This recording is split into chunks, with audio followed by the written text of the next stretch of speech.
So we're going to go on and discuss imaging, and this is really a very relevant area to be discussing. A lot of times you go to oncology meetings and you hear, especially something like ASCO, it's all biology. But if you really look back over the course of 30, 40 years, the changes in imaging and the changes coming through the technological and the biological sciences have been at least as great, if not greater, than the changes in the biologic therapeutics that we have. There have been major changes there. But you go back within my career, and it was really when CT scans were just starting to appear, MRI scans was what's that? And the technology simply didn't exist, and we couldn't even conceive of devising therapies, devising diagnosis and all without these technological changes. And so we have a group of speakers today, very unusual in one sense for a somewhat clinical meeting in that all of our speakers have PhDs, but at least 3 of them are certainly very active clinicians. And we're going to discuss imaging from a variety of perspectives. And we're going to start off with a talk by Terry Wong on imaging approaches in using PET and CT. Terry is an associate professor in nuclear medicine at Duke, and we're looking forward to his presentation. Terry? So what I'd like to do today in updating us on PET is talk about the current status using FDG and make some remarks about quantification of this, and then talk about some new tracers, which I put in quotes because a lot of these have been in use clinically overseas, but not here. So looking at the evolution of FDG-PET, we started when the CMS was approving it to move from a paradigm of staging before treatment and then restaging following completion of therapy to look at response. Starting about 2005, it became recognized that PET can be used to determine response to therapy earlier than anatomic imaging, and a great interest was used here to see what the significance of this was. And I think moving on now, FDG-PET is being used for adaptive therapy, where it's actually an integral part of the treatment plan. And so the traditional paradigm of doing a PET at the time of diagnosis is baseline, and then re-imaging after completion of therapy to see the response is kind of being advanced to looking earlier on. So earlier on in therapy, after maybe 1 or 2 cycles of chemotherapy, can we look at the early response, and can we predict the outcome, the prognosis, and most importantly, is this an opportunity to change therapy if the patient is not responding metabolically? Probably one of the best examples that I'm sure you're all familiar with is lymphoma, particularly Hodgkin's disease. And an example here is a young person with Hodgkin's lymphoma, and you can see the disease in the lung here. One of our challenges is to distinguish this disease from adenopathy and brown fat, which is metabolically active, that we see here. But prior to therapy, we see this lung opacity with very high FDG activity.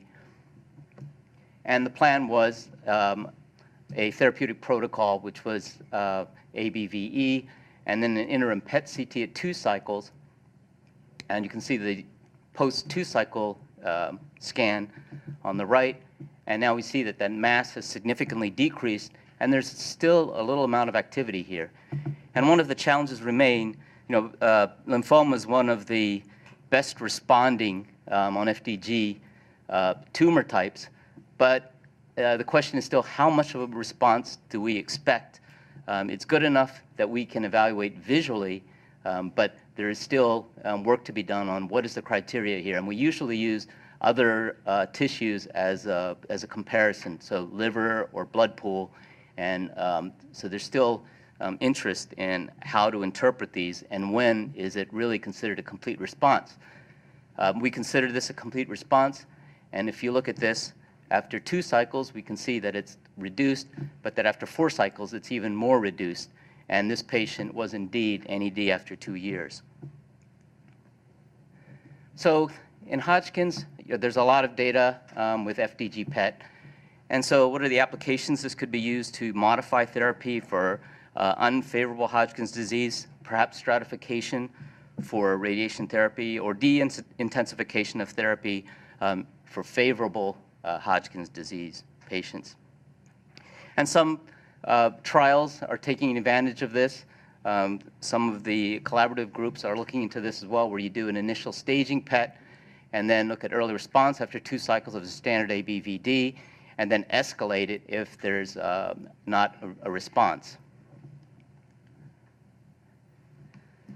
Looking at other tumors which don't respond quite as rapidly as lymphoma, don't expect you to be able to read all of these, but what this shows is that for different tumor sites, the response criteria for early response is a little bit different and requires a quantitative measurement of activity in terms of what we use SUV.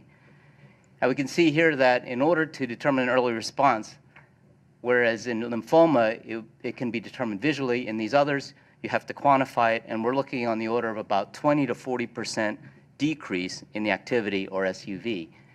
And as an example, I'm going to take esophagus, and this is a tumor site that's been well characterized as far as response to therapy. And multiple studies show that a 30 to 35% decrease in SUV after a couple cycles of chemotherapy will make a difference in response overall. And so as an example, CALGB 80803, which started earlier this year, patients with esophageal cancer are randomized to one of 2 chemos, FOLFOX6 or carboplatin paclitaxel. They receive a PET, an early PET response, and then if the SUV max shows a response, in other words, it decreases by 35% or more, the same chemo regimen is continued and radiation therapy is added. If there's not a response, as defined by less than a 35% change in SUV max, then the chemo is crossed over. So this kind of study, as a radiologist, very excited that PET is included as part of the treatment. On the other hand, it's also a little anxiety-provoking in that now this measurement becomes critical into the decision-making of the patient treatment. And so just to look at the SUV that we're using, it's a very simple equation, and that's the importance of it. And it's called standardized uptake value, but how standardized is it? And I just want to point out that if you take a phantom and you put a known quantity of radiotracer in it, so you have an SUV of 1, and you scan this and you make the measurement, you can do very well. So all these different scanners, regardless of the reconstruction algorithm, with this large phantom, you can get your target SUV of 1. The problem is that if you look at scans, you can see that these scans are in the same patient, but just done on different scanners, and they look quite different. And this is because of the reconstruction algorithms, the acquisition technology. And so in real patients and real lesions, the SUV can be different depending on the scanner and the reconstruction algorithm, so you have different SUVs. And so it's important when we move from single institution studies looking at response to therapy with PET scanning to multi-institutional studies that quality control is very important, and that we recognize that SUVs really aren't standardized when you have different scanners in, and that a lot of attention to detail is needed to do these studies successfully. You need ideally to use the same scanner, be careful with those parameters that are used to measure the SUV, the patient weight and dose, synchronizing the clocks of the scanner and dose calibrator, maintaining same time to imaging, and the same acquisition parameters, for example. So tight quality assurance is essential for these multi-institutional trials, and the CALGB has provided that with the core labs, and this is something that's going to be important moving forward with these clinical trials involving PET. And I think from the imaging end, we have to do more to try to improve the quantification and make it more standardized so that it's not so dependent on these other technical parameters. So in terms of FDG-PET, I think quantitative imaging is going to become more important. In the best case scenario in a single institution, the reproducibility is about 10% from scan to scan, and we need to accurately resolve about 20 to 40% for early response. And this has been shown to be feasible in single institution studies, but it will be more challenging with a multi-institutional setting, and this is something that we need to be aware of. The second topic I want to talk about in general are other tracers besides FDG, and there are many different targets and tracers that are of potential interest in oncology physiology. And I'm going to just talk briefly about some of these that I think are soon on the horizon. And before that, want everybody to recognize that F18 is an isotope that's most commonly used, but there's other PET isotopes, positron emitters, that can be used. Carbon-11, nitrogen-13, and O15 are cyclotron produced and generally limited to sites where there's a cyclotron nearby because of the short half-life. F18 is most commonly used routinely because the half-life is long enough such that it can be distributed nationally, and so there's a lot of pressure to actually design radiotracers using F18. But I also want to point out that there are other alternatives too, and these two isotopes happen to be produced by generators. And I'll give you some examples of this, but this is a very short half-life isotope, 9.7 minutes, and gallium-68 has a 68-minute half-life. And these both can be generator produced. So I'm going to talk a little bit about some of these new PET tracers as examples. And I say new again because a lot of these have been used overseas, some of these for over 10 years, but there's, due to several hurdles here in the US, it takes longer for them to become adapted to routine clinical use here. First, I'll talk about gallium-68 octreotide analogs. And this is a gallium-68 generator. This is nearing FDA approval. It's commercially available. The half-life of this is about a year. So you buy one of these generators, and this will supply your gallium-68 for a year. The half-life of the parent is 270 days. And the big advantage is no cyclotron is needed. So this has potential for more routine use at many sites. And the chemistry is such that a lot of radiotracers can be used with gallium-68. But the current main PET application is for neuroendocrine tumors and using an octreotide analog similar to the indium-111 octreotide. And this meets a need because neuroendocrine tumors generally have low FDG metabolism. So here are some of the molecules used, the DOTA agents that can be tagged for labeling neuroendocrine tumors. And thanks to Rich Baum for this, but in Germany, at this center, they do over 1,000 gallium-68 PET scans a year. And the advantages, just in this example, over the conventional indium-111 octreotide are many. It's more sensitive. You're doing it with PET-CT, so you can incorporate high-end CT with this.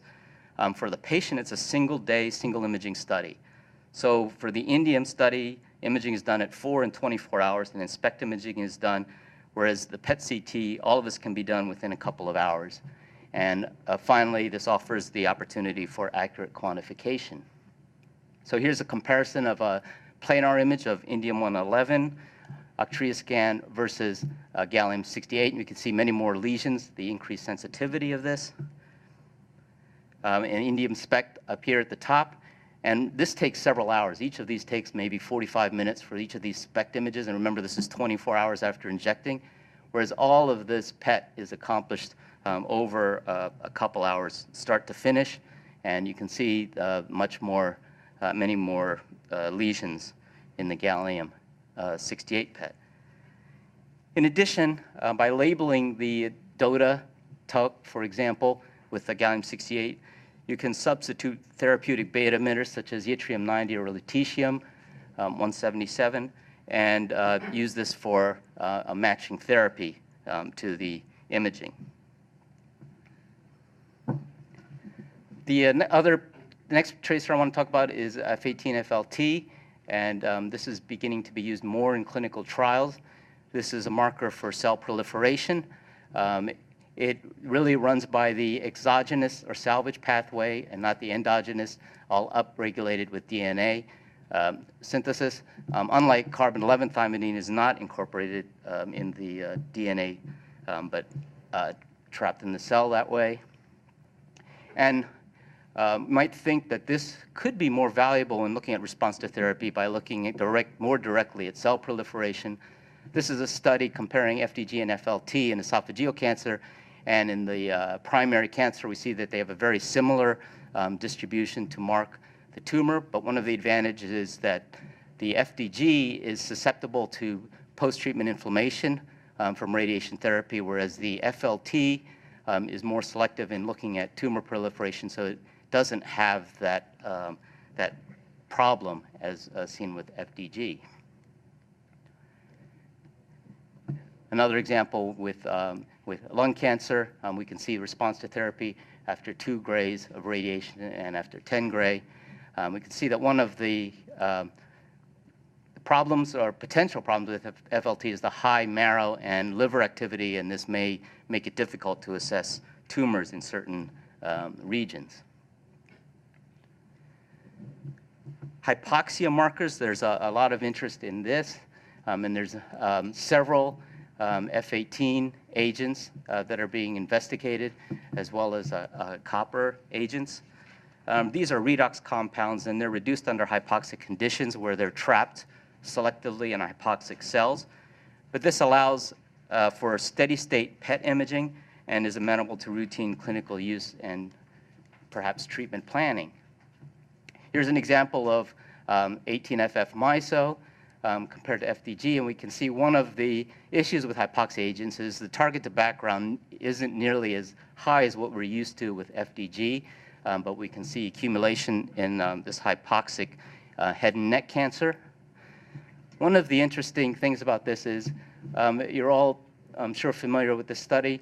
Tirapazamine is a hypoxia activated cytotoxic agent. And the study of this, where patients were randomized to cisplatin versus 5-FU versus tirapazamine, was a negative study. So tirapazamine did not improve survival or time to recurrence. But in a subset of this large study, when about 50 patients received F-MISO, and this was observational, not part of the formal study. But if you divide up the patients that were F-MISO positive, you can see a difference here in the survival curves from the tirapazamine group versus the 5-FU group here. So this at least brings up the suggestion that perhaps patient selection, if it were done using some hypoxic marker, could perhaps stratify patients which would more likely benefit from an agent such as tirapazamine. And this was further emphasized more recently in an editorial by Dr. Brown. And this is probably, this may be the next generation hypoxic imaging agent, EF5. And this could be the next hypoxic cytotoxic agent, CEN209. And these have the same, use the same reductive enzymes. And so, you know, as an example here in this head and neck tumor, both lesions here take up F18 FDG, but one takes up the hypoxic agent and the other one doesn't, and this would be more expected to respond to this hypoxic agent.